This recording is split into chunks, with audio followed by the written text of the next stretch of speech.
Merhaba arkadaşlar, Super Gears Games'ten herkese selamlar. Selamlar. Bugün size İstanbul'daki yeni kurulan oyun stüdyomuzdan sesleniyoruz. Super Gears Games 2022'nin başlarında kurulmuş bir oyun stüdyosu. Öncelikle ben kısaca kendimizden bahsedelim istiyorum çünkü bizi tanımayan arkadaşlar olabilir. Ben Yasin Demir'den ve Yakup Demir'den. Biz kardeşiz, soyadımızdan da anlaşılacağı üzere 22 yıldır Türk oyun sektöründe oyunlar yapıyoruz arkadaşlar. İlk oyunumuzu 2002'de yayınlamıştık.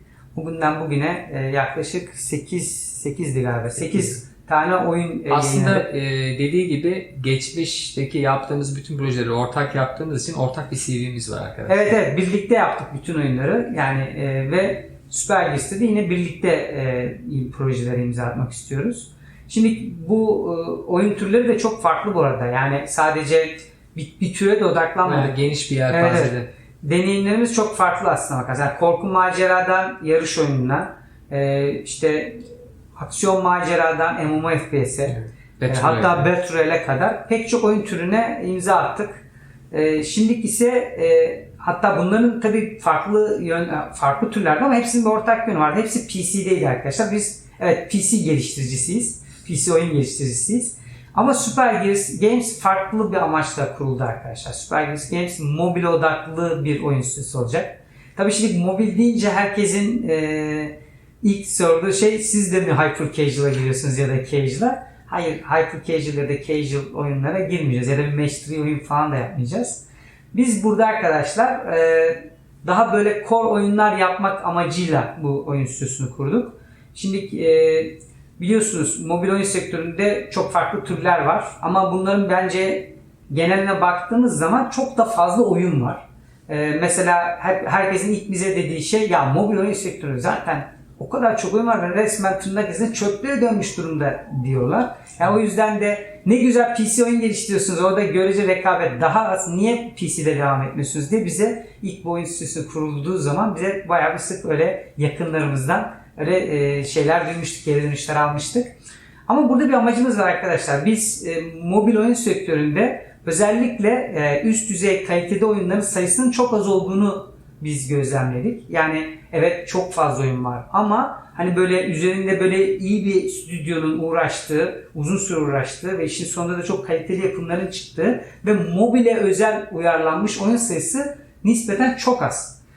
O yüzden de biz bu açığı, bu eksikliği gördüğümüz için biz dedik ki mobile odaklan. Burada da bir de şöyle bir şey var aslında. Şimdi mobil deyince insanların aklına daha böyle farklı şeyler uyanabilir. Hani mobil oyun deyince ama günümüzde artık mobil platformlar gerçekten çok geliştiler. Ve mobil cihazlar artık bir oyun konsolu haline geldi. Evet, artık oyun için üretilen telefonlar da var. Bu arada sadece telefonda değil bizim hedef pazarımız. Yani mobil derken biz Nintendo Switch'i de dahil ediyoruz. Yani bu touchpad'le dokunduğunuz ve elinizle oynayabildiğiniz her cihaz bizim için bir hedef platform. Burada işte mobil oyunlarda biz incelerken şunu da fark ettik.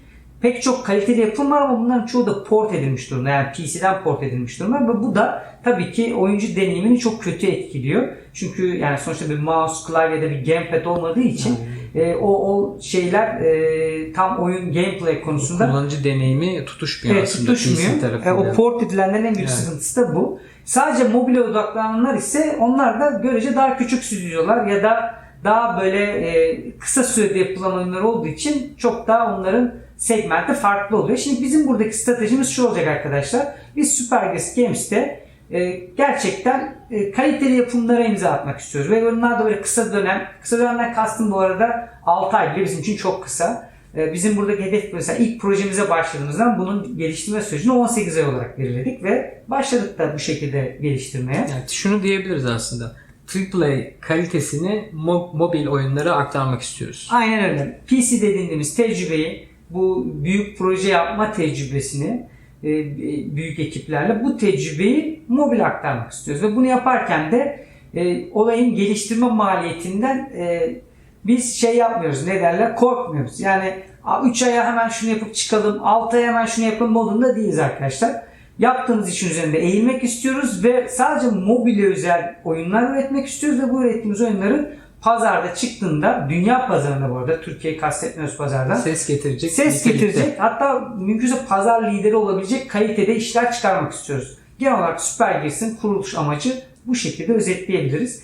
Tabii şimdi burada çok da güzel bir ekibi topluyoruz. Çünkü bir hani slogan da çok güzel bir şey. Dünyanın en iyi oyunlarını üreteceğiz mobilde, ama bunu kimle üreteceğiniz çok daha önemli bir, aslına bakarsanız, soru. Çünkü kaliteli işler arkadaşlar nitelikli geliştiriciler üretir. İddia güzel aslında ama Evet. bunun içini doldurmanız gerekiyor. Aynen öyle. Bu da iyi bir ekiple olur arkadaşlar. O yüzden de bu çok Türkiye'deki en yetenekli, bu işte böyle alanında en parlak olan arkadaşları ekibimize katmaya çalışıyoruz. Hatta bunu yapıyoruz. Şu an için planladığımız ekibin %50'nin üzerine çıktık ekip sayısı olarak da. Ve orada da hala yeni geliştiricileri ekibimize katmaya devam ediyoruz.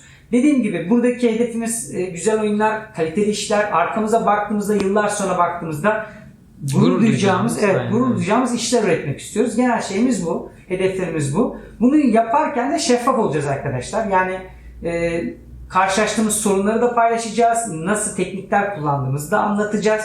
Tabii bunun art tarafını da Yakup paylaşacak. Yani oradaki çünkü üst düzey grafikli işlere imza atmak istiyoruz. Ne tür teknikler kullanıyoruz? Hangi aşamalardan geçiyor? Tabii optimizasyon tekniklerimiz, evet. Orada nasıl hem o grafiği nasıl üretiyoruz hem de onu nasıl optimize bir şekilde ekranda gösteriyoruz. İşte yüksek FPS'te nasıl bunu başaracağız? Bunları da paylaşacağız inşallah sizlerle. Yani genel olarak inşallah güzel böyle bundan sonraki videoların İlk girişi olsun bu. Evet. Ve hem oyunun bu arada sohbet videolarımız olacak diyorum. 22 yıllık bir geçmişimiz var Türk oyun sektöründe. Çok güzel anılar var aslında. Bayağı bir anılarımız. Maceralar çok tabii, güzel. Çok, yani pek çok title'da çok farklı ekiplerle, çok farklı modellerle çalıştık arkadaşlar. Bayağı bir o konuda bir anımız oluştu. Hem oyuncu tarafında hem geliştirme tarafında bayağı bir badire atlattık diyebilirim. Onları da paylaşacağız. Keyifli sohbetler yapacağız. Yani işin hem geliştirici günlüğü tarafı olacak, hem sohbet tarafı olacak, hem de geliştirdiğimiz oyunu da anlatacağız sonraki videolarımızda. Şimdilik sizi fazla sıkmayalım. Yeni videolarla görüşmek dileğiyle diyorum. Hoşçakalın. Hoşçakalın. Görüşmek üzere.